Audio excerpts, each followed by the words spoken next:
The Sewer System by Regan, Gabriel, and Anny. Ever wondered how the sewer system came to be, or why it is one of the most important innovations? The first sewer system was invented in London in the mid-1800s. The city was facing severe sanitary problems, making diseases like typhus, cholera, etc.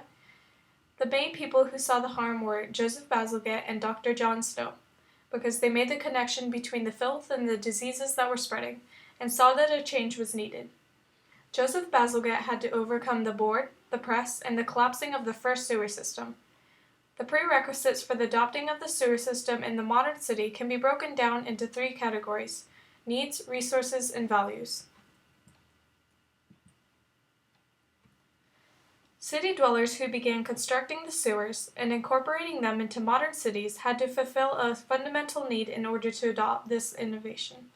The sewer systems have become part of modern cities in order to satisfy mainly the need for an improvement in the sanitary conditions of the population at large. According to BBC, it says, as a result, cholera was rife and one of the worst epidemics, killed over 10,000 Londoners in 1853. Drastic action was needed following the Great Stink of 1858, when the smell was so bad that the problem reached crisis point.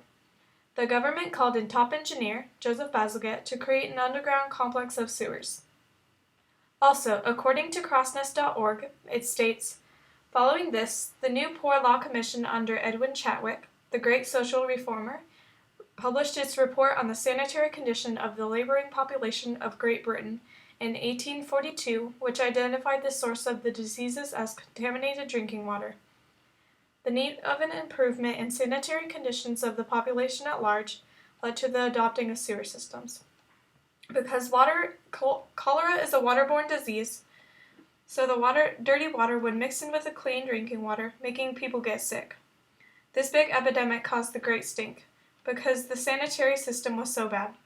After that, London could not stand the smell and asked Joseph Bazalgette, top engineer, to build a complex sewer system. In the poorer parts of London, cholera killed a vast majority, while in the richer parts of London, very little people were killed. This gave the government the need of an improvement in the sanitary conditions of the population at large. The city dwellers of the modern world could not have adopted the sewer systems if certain resources have not been available. The most important resource that led to the adopting of sewer systems in modern cities has been the pumping station. According to crossness.org, the Crossness Works merely disposed of raw sewage into the river seawards, and in 1882, a royal commission recommended that the solid matter in the sewage should not be separated out, and that only the liquid portion remaining should be allowed, as a temporary measure to pass into the river. Also, it says, by 1897, additional pumping capacity was needed, and 4 extra pumps operated by triple expansion steam engines were installed in an extension, designed to fit in with Bazalgette's main engine house, to the north of the older building. A pumping station was a very necessary resource for the sewer system. This was a solution to make the sewer system more developed and easier to manage. Also, because they helped maintain the sanitation bearable by the smell, they after changed the engines from power to diesel to make them work in our time.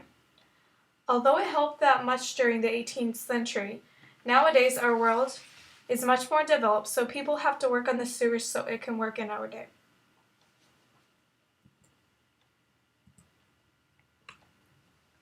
Finally, these modern city dwellers believe in a set of values that has allowed them to continue to enjoy this urban lifestyle.